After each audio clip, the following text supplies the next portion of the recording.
Anda kembali di Kabar Petang, pemirsa. Pemilihan calon presiden dan calon wakil presiden tinggal menghitung hari. Kampanye akbar digelar paslon untuk mendongkrak suara pemilih untuk memenangkan Pilpres 2024. Anies Baswedan, Muhaimin Iskandar, Prabowo Subianto, Gibran Rakabuming Raka, dan Ganjar Pranowo serta Mahfud MD bergerilya ke sejumlah daerah untuk menambah dukungan. Kampanye besar hingga mendatangi warga, pintu-pintu dilakukan capres dan juga cawapres. Lantas, apakah kampanye akbar akan berpengaruh terhadap suara pemilih?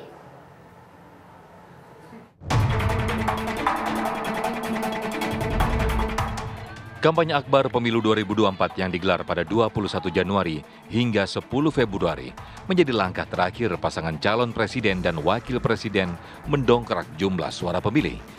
Mobilisasi massa hingga mendatangi pintu ke pintu dilakukan pasangan capres-cawapres menggait suara pemilih untuk memenangkan Pilpres 2024. Anies Baswedan, Muhaimin Iskandar, Prabowo Subianto, Gibran Rakabuming Raka, dan Ganjar Pranowo, Mahfud MD bergerilya ke sejumlah daerah.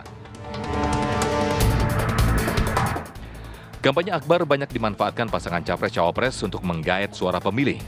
Anies Baswedan, Muhaimin Iskandar menggelar kampanye secara terpisah. Anies banyak bergerak di luar Pulau Jawa, sementara Muhaimin Iskandar berfokus pada suara di Jawa Timur dan kaum Nahdliyin sebagai basis suara Partai Kebangkitan Bangsa. Prabowo Subianto dan Gibran Rakabuming Raka berbagi peran untuk mendongkrak suara di kantong pemilih yang selama ini dikuasai oleh pendukung Presiden Joko Widodo. Prabowo yang masih menjabat sebagai Menteri Pertahanan pun harus berbagi waktu kampanye dan tugasnya sebagai pembantu presiden. Sementara itu Gibran lebih banyak ke daerah-daerah luar Jawa. Ganjar Pranowo dan Mahfud MD berkampanye politik dengan membagi wilayah. Ganjar tetap berkampanye di Pulau Jawa menemui pendukungnya dengan mendatangi pintu ke pintu dan menggelar kampanye akbar di luar Pulau Jawa. Sementara itu cawapresnya Mahfud MD juga bergerilya ke kantong-kantong suara lain untuk menambah dukungan. Meski kampanye akbar pasangan capres dan cawapres digelar dengan menghadiri orang-orang besar dan tokoh berpengaruh, tren elektabilitas masing-masing pasangan capres-cawapres dinilai bisa menjadi indikator perolehan suara. Acara temu akbar itu akan menjadi salah satu indikator bahwa ini akan bisa meningkatkan perolehan suara dari capres maupun cawapres. Jadi menurut saya ini paling kurang bisa dijadikan satu tolok ukur untuk mengukur ya, tolok ukur untuk nantinya mengantisipasi atau memprediksi bahwa calon capres-cawapres tadi itu akan mendapatkan suara besar atau suara menengah dan suara yang kecil. Selain itu, kapasitas dan kompetensi dari capres-cawapres terhadap isu-isu yang berkembang di masyarakat akan menjadi faktor penentu bagi kelompok rasional yang masih belum menentukan pilihan. Lantas, apakah kampanye akbar akan berpengaruh signifikan terhadap suara pasangan capres-cawapres? Tim TV One mengabarkan.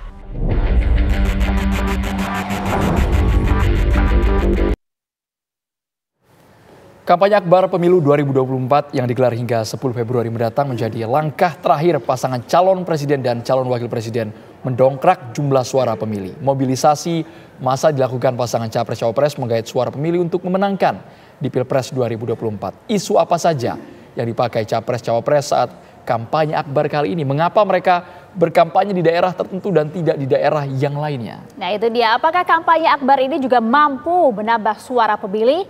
Langkah apa yang perlu dilakukan capres-cawapres untuk memperbesar peluang mereka ke putaran berikutnya di pemilu presiden? Kami akan membahasnya bersama dengan pakar komunikasi politik Hoirul Umam dan juga akan bergabung bersama kami Direktur Lingkaran Survei Indonesia Dedi J.A. Jayadi Hanan.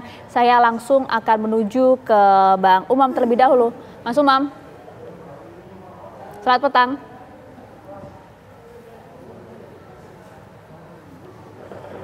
Ya, Mas Umam, ini pekan pertama saat ini kampanye akbar sudah mulai dilakukan. Tadi kita juga lihat ada beberapa dilakukan oleh Anies Baswedan, kemudian juga Ganjar Pranowo. Menurut Anda, strategi seperti apa yang dimanfaatkan oleh Capres ini untuk menggait suara lebih besar lagi menjelang 14 Februari nanti? Iya, memang kampanye akbar itu akan memberikan dua keuntungan besar. Pertama, terkait dengan kemampuan untuk memastikan bahwa infrastruktur pemenangan betul-betul bisa berjalan secara optimal, sehingga kemudian masa mobilisasi massa yang melibatkan antara 10.000 bahkan sampai 30.000 massa itu kemudian bisa memastikan bahwa infrastruktur yang ada di lapangan betul-betul berjalan, sehingga ketika kemudian nanti menjelang pilpres betul-betul dari masing-masing capres-cawapres sudah siap untuk mengalahkan basis pendukung loyalnya. Tetapi di saat yang sama, tentu hal ini juga harus diantisipasi. Karena kalau misal kemudian dalam pelaksanaan kampanye akbar, masing-masing hanya fokus pada basis pemilih loyalnya saja, tanpa kemudian menjangkau proses untuk menarik, terutama dari undecided voters, dan swing voters, maka hal itu kemudian berpotensi hanya terjadi di internal saja, jadi penebalan internal. Maka dalam konteks ini memang betul-betul dari tim sukses bukan hanya kemudian mengonsolidasikan basis pemilih loyalnya, tetapi betul-betul kemudian bisa diarahkan untuk menjangkau lebih lanjut undecided voters, swing voters yang per hari ini tampaknya juga masih cukup banyak yang belum tergarap, terutama di segmen Jawa Barat sendiri dan Jawa Tengah dan juga Jawa Timur. Kalau kita merujuk, Mbak Maya, pada 2019 di Pilpres yang lalu, DPT yang besar di Jawa Timur, Jawa Tengah, termasuk Jawa Barat, itu ternyata masih ada sekitar 7 juta misalnya. Di Jawa Timur yang belum tergarap, 6 juta DPT di Jawa Tengah yang belum tergarap, dan juga ada sekitar 7 juta DPT yang tidak tergarap dari Jawa Barat. Artinya apa? Kalau misal kemudian mau melakukan penebalan, sebenarnya segmen-segmen di wilayah Jawa yang memiliki DPT tertinggi, itu masih bisa dilakukan optimalisasi. Nah, oleh karena itu, isu-isu juga perlu ditata, terutama terkait dengan isu-isu perekonomian rakyat, isu-isu lapangan kerja, dan itulah yang engage langsung dengan masyarakat. Dan yang terpenting, di momentum yang terbatas ini, Capres dan Cawapres harus berhati-hati dalam komunikasi politik. Jangan sampai menciptakan blunder yang justru akan menjadi bumerang dan digarap oleh rival-rival politik sebagai sebuah munisi untuk mendelegitimasi kredibilitasnya. Mbak Maria. Mas Umam, tapi kalau menurut Anda, Mas Umam, apakah mereka harus menebalkan di tempat DPT, tempat elektoral mereka, atau mencari wilayah yang mungkin secara suara mereka kalah dengan rival kandidat lain, Mas? Ya, memang per hari ini, Mas Andrew, kalau misal ini sudah praktis 3 minggu menjelang pemilihan, kita berkeyakinan masing-masing capres-capres 01, 02, 03 betul-betul sudah bisa memetakan dengan baik di mana basis pemilih loyalnya dan juga di mana wilayah yang mana mereka betul-betul kurang optimal. Nah, kalau misal kemudian infrastruktur pemenangan mereka bisa mempertebal basis pemilih baru dari swing voters dan juga undecided voters, termasuk menarik dari kelompok yang kemudian selama ini sudah terafiliasi ke paslon tertentu, itu betul-betul bisa diharapkan menjadi insentif elektoral di fase-fase akhir. Nah, oleh karena itu, sekali lagi, kampanye akbar jangan sampai kemudian membuat masing-masing paslon terjebak dengan logika mobilisasi massa yang memang sudah menjadi captive market mereka.